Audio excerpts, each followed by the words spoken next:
This is Joe Biden, the resident of the United States. Biden has been keeping a low profile since being forced out of the 2024 race by his own political party. But recently, he came out of hiding to do an interview with CBS Sunday Morning. Are you confident that there will be a peaceful transfer of power in January 2025? If Trump wins, no, I'm not confident at all. So if Trump wins, Joe Biden and Kamala Harris aren't going to leave the White House. Got it. I mean, if Trump loses, I'm not confident at all. Oh. Look what they're trying to do now in the local election districts where people count the votes. They're putting people in place in states that they're going to count the votes, right? I really don't know what he said at the end of that sentence. I don't think he knows what he said either. He means what he says. We don't take him seriously. He means it. All the stuff about if we lose, there'll be a bloodbath. Oh, the bloodbath hoax, which I'll get to in a little bit. But in the meantime, Joe Biden is going to talk about Trump being a threat to democracy or whatever, because what else is Biden going to talk about? His policy successes? Yeah, good luck with that. But when it comes to Joe Biden, Kamala Harris, and the Democrats writ large, lying about Trump is all they have. Take, for example, this Joe Biden campaign ad, which aired on Black entertainment television of all places, right before Joe Biden dropped out of the race. I'm Joe Biden, and I approve this message. Of course I hate these people. Donald Trump disrespecting black folk is nothing new. He was sued for refusing to rent his apartments to black families and called for the execution of 5 innocent black and brown teenagers. And it's more than anger, it's hatred. It's why Trump stood with violent white supremacists, warned of a bloodbath if he loses the next election, and if he's president again, vowed to be a dictator who wants revenge on his enemies. Now, who do you think that is? Of course I hate these people. Democrats are so desperate to hang on to black voters that they put out the most racially incendiary political ad that's ever been created. And while this technically is a Joe Biden ad and he's no longer a candidate, you can be sure that the content of this ad is going to be repurposed in the near future by cackling Kamala and Tampon Tim. So let's get ahead of that effort and fact check this garbage. Donald Trump disrespecting black folk is nothing new. He was sued for refusing to rent his apartments to black families. So for clarity, in 1973, the Trump Management Corporation was sued by the federal government for allegedly discriminating against black renters. At the time, Donald Trump responded to the charges and told reporters, "They are absolutely ridiculous. We have never discriminated and we never would. There have been a number of local actions against us and we've won them all. We were charged with discrimination, and we proved in court that we did not discriminate." 2 years later, in 1975, Trump management and the Justice Department reached a settlement. Probably not a super strong case, right? If they were allowed to settle. But anyway, Trump noted that its agreement with the government did not constitute an admission of the charges that Trump management violated federal law. In other words, Trump was never found guilty of discriminating against black families, which means that the graphic is a lie, and I hope that Trump sues everyone involved in its creation. And called for the execution of 5 innocent black and brown teenagers. And it's more than anger, it's hatred. So what the ad is referring to is the Central Park jogger case, where in April 1989, a 28-year-old woman out for a run was violently assaulted, raped, tied and gagged, and left for dead in a shallow ravine. She was so badly injured that she lost 75 to 80% of her blood and was in a coma for 12 days. Each member of the so-called Central Park Five initially confessed, and afterwards, while in their holding cell, reportedly joked about it. One of the 5, Yusef Salam, claimed that he struck the jogger with a pipe because it was fun. He's a New York City Council member now, so that's cool. After the confessions, the New York Daily News asked people on the street if the Central Park attackers could be tried as adults, should they be sentenced as adults if found guilty. The unanimous opinion was yes. And I know that liberals want to retcon all of this, but in 1989, New York City was experiencing the highest crime rate in its history. And everyone was sick of it, including Donald J. Trump. So on May 1st, 1989, just 10 days after the attack, Donald Trump put out a full-page ad in several New York City newspapers with the headline, "Bring back the death penalty, bring back our police."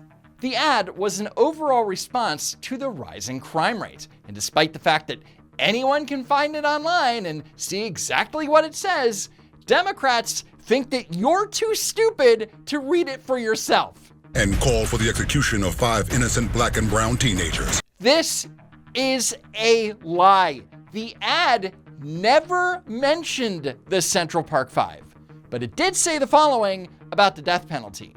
"I want to hate these muggers and murderers. They should be forced to suffer, and when they kill, they should be executed for their crimes. They must serve as examples so that others will think long and hard before committing a crime or an act of violence. Send a message loud and clear to those who would murder our citizens and terrorize New York. Bring back the death penalty and bring back our police." Again, the ad never explicitly called for the death penalty for the 5 defendants, and yet Democrats and social media activists and much of the media and even members of the Central Park 5 themselves claim that Trump did. They are lying, and they all need to be called out for it. It's why Trump stood with violent white supremacists. Another disgusting Democrat lie. Trump never stood with white supremacists. This has been thoroughly debunked. Excuse me, I've condemned neo-Nazis. I've condemned many different groups. The neo-Nazis and the white nationalists, they should be condemned totally. So you can stand with someone while at the same time condemning them? Makes sense to me. What's your problem? Warned of a bloodbath if he loses the next election. This is deceptive and misleading. Trump was warning of an economic bloodbath. If China is allowed to sell their cheap electric vehicles here in the United States, it would be a bloodbath for the auto industry and the U.S. economy. Let me tell you something to China. If you're listening, President Xi, and you and I are friends, but he understands the way I deal, those big monster car manufacturing plants that you're building in Mexico right now, and you think you're going to get that, you're going to not hire Americans, and you're going to sell the cars to us. No, we're going to put a 100% tariff on every single car that comes across the line, and you're not going to be able to sell those cars. If I get elected, now if I don't get elected, it's going to be a bloodbath for the whole, that's going to be the least of it. It's going to be a bloodbath for the country. That'll be the least of it. Again, the Democrats are lying to you. Do you think that showing a pouring blood graphic and lying about what Trump said is in any way lowering the temperature? And if he's president again, vowed to be a dictator who wants revenge on his enemies. No, he hasn't. The media has been focused on this and attacking you. Under no circumstances, you are promising America tonight, you would never abuse power as retribution against anybody. Except for day one. Except Look, what? he's going crazy. Except for day one. Meaning? I want to close the border, and I want to drill. That's not retribution. I love this guy. He says, "You're not going to be a dictator, are you?" I said, no, other than day one.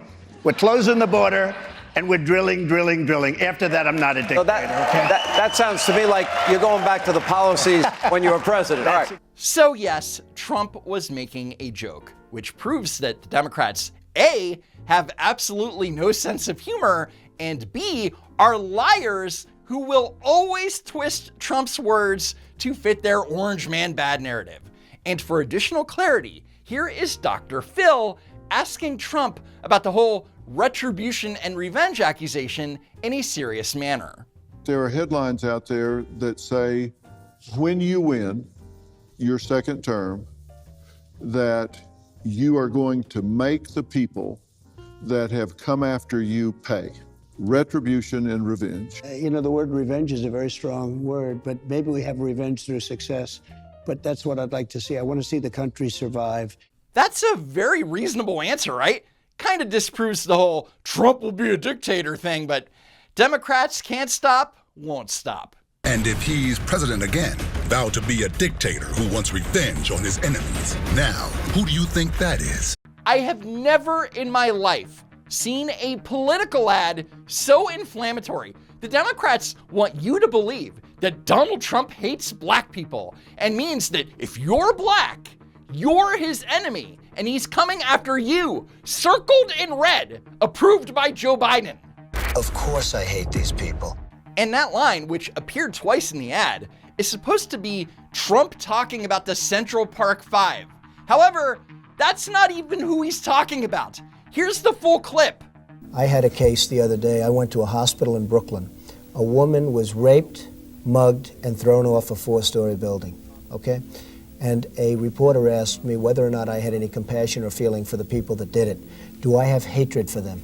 And I said, look, this woman was raped, mugged, and thrown off a building. Thrown off a building on top of everything else. She's virtually, she's got some major problems, to put it mildly.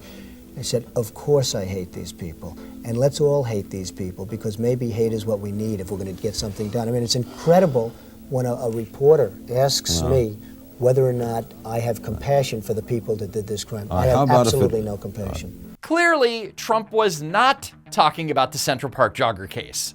Trump was referring to a horrific incident that happened in Crown Heights, Brooklyn, where a woman was raped by 3 men at knife point and thrown off a roof. I think that most human beings, including Trump, have the right to say that they hate anyone who would commit such heinous acts. And I think it's important to replay the following. I went to a hospital in Brooklyn. A woman was raped, mugged, and thrown off a 4-story building. Yes, Donald Trump not only went to the hospital to visit the victim, who was black by the way, but he also agreed to pay her medical bills. Because Donald Trump disrespects black folk or whatever. Just remember, folks, Democrats will always attempt to cover up their racist history and their racist policies by claiming, but actually, it's Trump and the Republicans who are the racists. It's called projection, folks, and it always needs to be called out. Anyway, that's it for now. Follow me on X at Don't Walk Run, and while you're at it, please subscribe to the channel. As always, thanks for tuning in, and I hope to see you next time, if there is next time.